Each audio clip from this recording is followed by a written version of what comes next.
नमस्कार, सी न्यूज़ भारत में आप सभी का स्वागत है। मैं हूं आपके साथ रजा सिंह। वक्त हो चुका है न्यूज़ बुलेटिन का।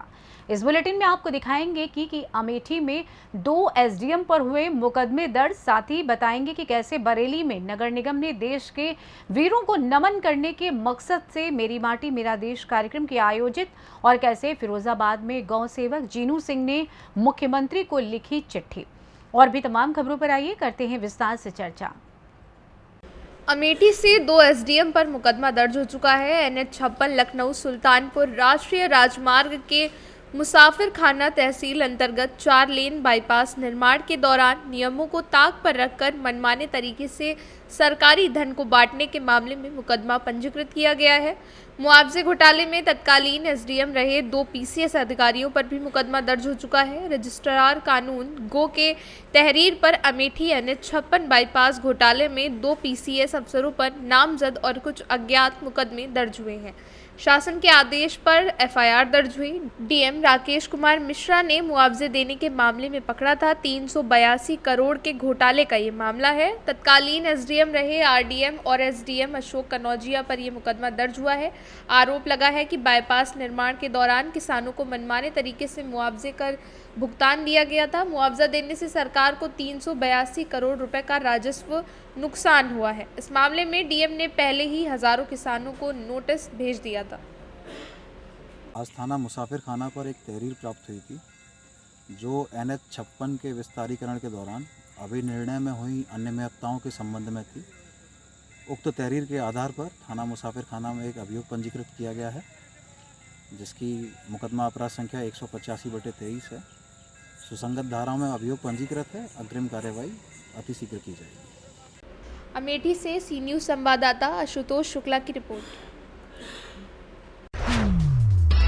बरेली में नगर निगम ने देश के वीरों को नमन करने के मकसद से मेरी माटी मेरा देश के नाम से एक कार्यक्रम आयोजित किया। इस कार्यक्रम में यूपी सरकार के मंत्री डॉक्टर अरुण कुमार के साथ भाजपा संगठन मंत्री धर्मपाल के साथ मेयर उमेश गौतम, नगर आयुक्त निधि वत्स मौजूद रहीं। इस मौके पर मौजूद कार्यक्रम में सभी को आज़ादी की शपथ दिलाई गई और देश को वर्ष 2047 तक विकसित राष्ट्र की श्रेणी में लाने का भी संकल्प लिया गया। बरेली के अक्षरधाम में देश के वीरों को सम्मान देने के लिए शिलापट भी लगाया गया, जिसमें शहर के 17 जिलों के वीरों का नाम दर्ज किया गया है। इस मौके पर उमेश गौतम ने मीडिया को बताया कि बरेली के सभी वार्डों से चावल के साथ मिट्टी को एकत्र किया गया है। मिट्टी के साथ एक पार्क में पौधे लगाने का काम किया जाएगा। वहीं एकत्र चावल को CM योगी जी के पास भेजा जाएगा। मेयर उमेश ने बताया कि इस कार्यक्रम में एक मकसद था कि हम अपने देश के वीरों को याद करके उन्हें नमन करें। यूपी सरकार के वन मंत्री अरुण कुमार ने कहा कि अमृत महोत्सव के अंतर्गत होने वाले कार्यक्रम के तहत मेरी माटी मेरा देश के नाम से एक कार्यक्रम आयोजित हो रहा है, जहां देश के वीरों को नमन किया जा रहा है। हमारे पूर्वजों ने देश की आज़ादी के लिए तमाम कुर्बानियां दी हैं। अब हमारी जिम्मेदारी है कि देश को हम महान बनाएं। ये मेरी माटी मेरा देश का कार्यक्रम है जो पूरे देश में चल रहा है, और यहाँ हम लोगों ने बरेली में जो हमारे 80 वार्ड हैं नगर निगम के, सारे 80 वार्डों में हम लोगों ने ये मटकियाँ दी थी, जिसमें मटकी में लोगों ने चावल दिए हैं, लोगों ने अपना मिट्टी दी है अपने वार्ड की। जो मिट्टियाँ हैं 80 वार्डों की, उन 80 वार्डों की मिट्टी से हम अमृत वन में पेड़ लगा रहे हैं, जिससे कि वो अकेला पूरे, मुझे लगता है देश में ऐसा एक पार्क होगा जहाँ पूरे शहर की मिट्टी से पेड़ लगे होंगे। वहाँ पर हमने उनके पार्षदों के हमने नाम की जो पट्टिका है वो भी लगाई है, और इसी तरह हम चावलों को भी इकट्ठा कर सर्व में बांटेंगे, और एक एक जो हमारी मिट्टी की और एक चावल का जो कलश है उसको हमारे यशस्वी मुख्यमंत्री जी के पास लखनऊ भेजा जाएगा। देश के वीरों को नमन करने का भी एक मकसद रहा है आज। बिल्कुल, देशों के जो मेन इसका जो मकसद है वो नमन ही करना है। अभी हम जितने भी हमारे यहाँ सेनानी मौजूद हैं या उनके परिवार मौजूद हैं, उनको भी सम्मानित कर रहे हैं। उनके लिए शिलाफलकम भी लगा है, जिसको भी आप अक्षर विहार पे देख सकते हैं। आज़ादी के अमृत महोत्सव के अवसर पर मेरी माटी मेरा देश के अवसर पर हम उन वीरों को नमन करते हैं, उनको श्रद्धांजलि देते हैं जिन्होंने अपने प्राणों की आहुति देश को आज़ाद करने में दी। हमारे बहुत से ऐसे बुज़ुर्ग हैं जिन्होंने आज़ादी के लिए हंसते हंसते फांसी के फंदे पे झूल गए, जिन्होंने जेल की यातनाएं सहीं। जलियांवाला बाग में बहुत से लोग कुर्बान हुए। हम ऐसे सभी वीरों को नमन करते हैं, उनको श्रद्धांजलि देते हैं और आने वाली जनरेशन को बताना चाहते हैं कि आज़ादी हमको ऐसे ही नहीं मिल गई, इतनी आसानी से नहीं मिली। आज़ादी के लिए हमारे बुज़ुर्गों ने, हमारे देश के उस समय के नौजवानों ने अपनी आहुति दी, अंग्रेज़ों से लड़ाई लड़ी, सत्याग्रह किए, जेलें काटी, यातनाएं सही, तब हमारा देश आज़ाद हुआ। अब हमें देश को महान बनाना है। बरेली से सी न्यूज़ संवाददाता बीएस चंदेल की रिपोर्ट।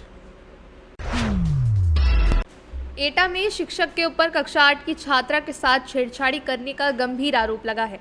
छात्रा की शिकायत पर अलीगंज थाना में एक एफआईआर दर्ज की गई है। अलीगंज थाना क्षेत्र के गांव में स्थित सरकारी स्कूल की कक्षा 8 में पढ़ने वाली एक नाबालिग छात्रा ने अपने अंग्रेजी के शिक्षक पर स्कूल के कमरे में छेड़खानी करने का आरोप लगाया है। छात्रा का आरोप है कि गांव के स्कूल में अंग्रेजी पढ़ाने वाले अध्यापक राघवेंद्र उर्फ पिंटा ने छात्रा से बगल के कमरे में से पीने के लिए पानी को लाने कहा था। जैसे ही छात्रा क्लास छोड़कर बगल की 7वीं कक्षा में पानी लेने गई, उसी समय वो शिक्षक भी छात्रा के पीछे पीछे आया और उसे दबोचकर उसके साथ छेड़खानी की और अश्लील हरकत की। छात्रा के मुताबिक अध्यापक के वेश में राघवेंद्र नाम का ये दरिंदा 4 से 5 और छात्राओं के साथ भी ऐसी हरकतें कर चुका है। अब ये घटना मेरे साथ हुई तो मैंने पूरी दास्तां अपनी माँ को बताई। छात्रा की मां ने दिल्ली में रह रहे अपने बेटे को फ़ोन के माध्यम से पूरी जानकारी दी। बाद में अध्यापक से मिलने की कोशिश की, लेकिन वो स्कूल में नहीं मिला, जिसके बाद में परिजनों ने थाना कोतवाली अलीगंज में पहुंचकर शिकायत दर्ज करवाई और ऐसे दरिंदे शिक्षक के खिलाफ कठोर कार्रवाई करने की मांग की है। आज आप कोतवाली आए हैं, क्या हुई है? आज आप थाने में आए हैं, क्या घटना हुई है? सर मैं ग्रामर पढ़ती थी, पर वे राघवेंद्र सर हैं, उन्हें पानी मंगाओ, सर ने हमारी मार दो। तो ये घटना आपके सर ने इससे पहले भी कभी की या पहली बार? हाँ, कुछ बच्चों के साथ की, पर वे बच्चों ने कुछ कहा नहीं। तो ये लगभग कितने बच्चों के साथ में ये घटना कर चुके हैं आपके? 4-5 बच्चों के साथ। आपने यहाँ पे शिकायत दे दी है? हाँ।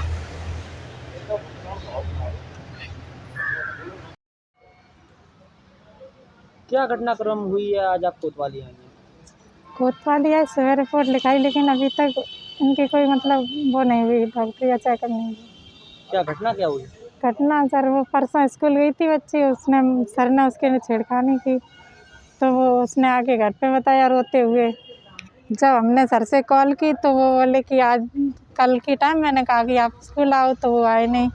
बोल दिया इमरजेंसी काम है, जो आज बुलाया तो आज बोल दिया कि देखो मेरी तबीयत नहीं ठीक है, कि फिर बोला उनकी गाड़ी भेज दें, तो बोले कि 15 मिनट में आ जाएंगे।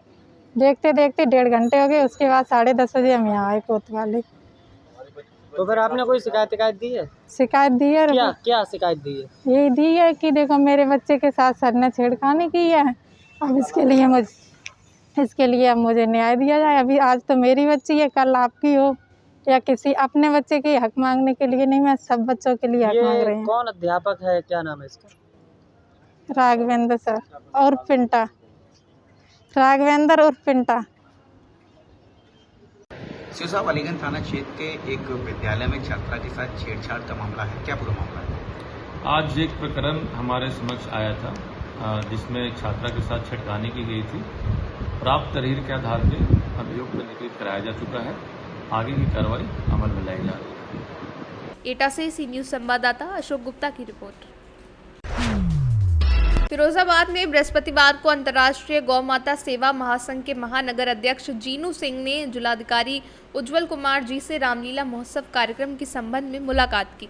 इस दौरान उन्होंने जिलाधिकारी उज्जवल कुमार को प्रदेश के मुख्यमंत्री माननीय योगी आदित्यनाथ के नाम पर एक चिट्ठी सौंपी है, जिसमें यह लिखा है कि रामलीला महोत्सव समिति फिरोजाबाद में बीते वर्षों से रामलीला महोत्सव कार्यक्रम होते आ रहे हैं। उसमें सभी जातियों का भरपूर सहयोग रहता है और सभी जाति के लोग उसमें चंदा और दान भी बढ़ चढ़ कर देते हैं। सूचना के अनुसार अभी जो कार्यकारिणी का गठन हुआ है उसमें सिर्फ विशेष वर्ग अर्थात सामान्य श्रेणी के लोगों को ही शामिल किया गया है, जो स्पष्ट करता है कि समाज में अभी भी भेदभाव और छुआछूत अपने चरम पर है।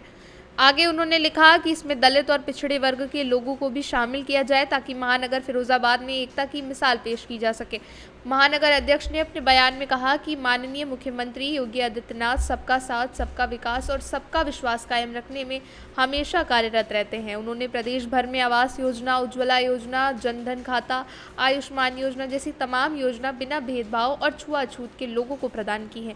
और इसी क्रम में भारतीय जनता पार्टी के सभी पदाधिकारी और कार्यकर्ता दिन रात मेहनत कर रहे हैं ताकि सरकार की जन कल्याणकारी योजनाओं को वो आम जन तक पहुँचा सके और इसका लाभ दिलवा सके।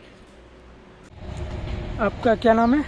नमस्कार, मेरा नाम जीनू सिंह है और मैं अंतर्राष्ट्रीय गौमाता सेवा महासंघ से महानगर अध्यक्ष हूँ। तो आज आपने जो जिलाधिकारी जी से मुलाकात की है, किस संबंध में की है?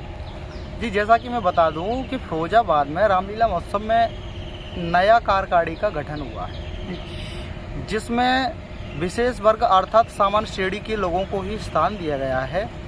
तो आज हमने प्रदेश के मुखिया माननीय योगी आदित्यनाथ के नाम एक चिट्ठी सौंपी है जिलाधिकारी महोदय जी को, जिसमें लिखा है कि पिछड़े और दलितों को भी इसमें स्थान दिया जाए, क्योंकि जैसा कि हम और आप सभी लोग जानते हैं कि प्रत्येक वर्ग के व्यक्ति, प्रत्येक जाति के लोग इसमें जो भी कार्यक्रम होते आ रहे हैं बीते वर्षों से सभी में बढ़ चढ़कर भाग ले रहे हैं और चंदा और दान भी बहुत बढ़ चढ़कर देते हैं। तो इसी के लिए मैंने प्रदेश के मुखिया माननीय योगी आदित्यनाथ जी के लिए एक चिट्ठी सौंपी है और उनसे आप इस पत्र के माध्यम से अनुरोध कर रहा हूं कि सभी वर्ग के लोगों को इसमें स्थान दिया जाए ताकि फिरोजाबाद में एकता की मिसाल कायम की जा सके।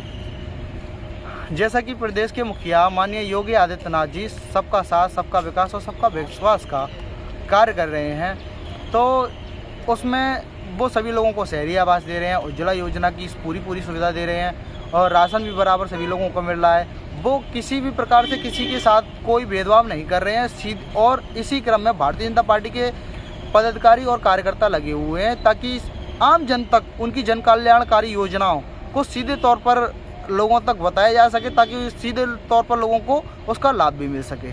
इसी के लिए मैंने आवेदन पत्र सौंपा है। इसके साथ नमस्कार। फिरोजाबाद से कैमरा पर्सन ताहिर सिद्दीकी के साथ सी न्यूज़ संवाददाता फरमान बबलू की रिपोर्ट। लखनऊ में आज विश्व गठिया दिवस पर केजीएमयू गठिया विशेषज्ञ डॉक्टर दिग्विजय एकबोटे ने सी न्यूज़ भारत से खास बातचीत की। डॉक्टर दिग्विजय एकबोटे ने विश्व गठिया दिवस पर लोगों को जागरूक करने के लिए ये बताया कि पर्यावरण और जीवन शैली के बदलाव से अर्थराइटिस को बढ़ावा देने के सबसे बड़े कारण है। हर साल 12 अक्टूबर को दुनिया भर में विश्व गठिया दिवस मनाया जाता है। इस साल की थीम ये आपके हाथ में कार्यवाही कर रहे हैं, जिसका मतलब है कि बीमारी की रोकथाम और निदान आपके हाथ में है। नमस्ते, मैं डॉक्टर दिग्विजय हूँ। मैं किंग जॉर्ज मेडिकल यूनिवर्सिटी में गठिया रोग विशेषज्ञ हूँ। सी न्यूज़ भारत के दर्शकों को मेरा नमस्कार और मेरी तरफ से विश्व गठिया रोग दिवस यानी वर्ल्ड अर्थराइटिस डे के बारे में मेरी तरफ से आपको एक मैसेज है। विश्व गठिया रोग दिवस यानी वर्ल्ड अर्थराइटिस डे आज 12 अक्टूबर को हर साल मनाया जाता है। इसका आम जनमानस में गठिया रोगों के संबंध में लोगों को जानकारी देना ये एक महत्वपूर्ण भाग है। तो आजकल भारत में लगभग 1.5 करोड़ से ज्यादा लोग सिर्फ रूमेटॉइड अर्थराइटिस से पीड़ित हैं और ऐसे गठिया रोग के संबंधित ऐसे कहा जाता है, ऐसे हम क्लिनिशियंस बोलते हैं कि 200 से लगभग ज्यादा गठिया के प्रकार है। अब उन प्रकारों को आइडेंटिफाई करना ये सिर्फ गठिया रोग विशेषज्ञ ही कर सकते हैं। लगभग ऐसे रूमेटॉइड अर्थराइटिस, ऑस्टियो अर्थराइटिस और स्पॉन्डाइलो अर्थराइटिस ऐसे इनके प्रमुख प्रकार है। गठिया ये सिर्फ जोड़ों की बीमारी नहीं है, ये बीमारी आपके फेफड़ों को, आपके आंखों को या आपके किडनी को या स्किन को भी बाधित कर सकती है। सही सिरे से सही समय में इलाज लेना बहुत जरूरी है, क्योंकि आप इसके दुष्प्रभाव रोक सकते हैं और इसकी ट्रीटमेंट या इसका इलाज आप गठिया रोग विशेषज्ञ से ही ले तो वो बात सही रहेगी। यही मेरी आज के दिन आपको सूचना है। और इस बार वर्ल्ड अर्थराइटिस डे की थीम है जॉइंट हेल्थ फॉर ऑल, ताकि छोटे से छोटे कस्बे तक, छोटे से छोटे एरिया तक जॉइंट हेल्थ के लिए हम पहुंचना चाहिए, लोगों में जागरूक। लखनऊ से सी न्यूज संवाददाता सुमित श्रीवास्तव की रिपोर्ट। फिलहाल न्यूज बुलेटिन में बस इतना ही। देश दुनिया की तमाम खबरों की जानकारी के लिए देखते रहें सी न्यूज भारत। हर खबर आपके साथ, आपके हाथ।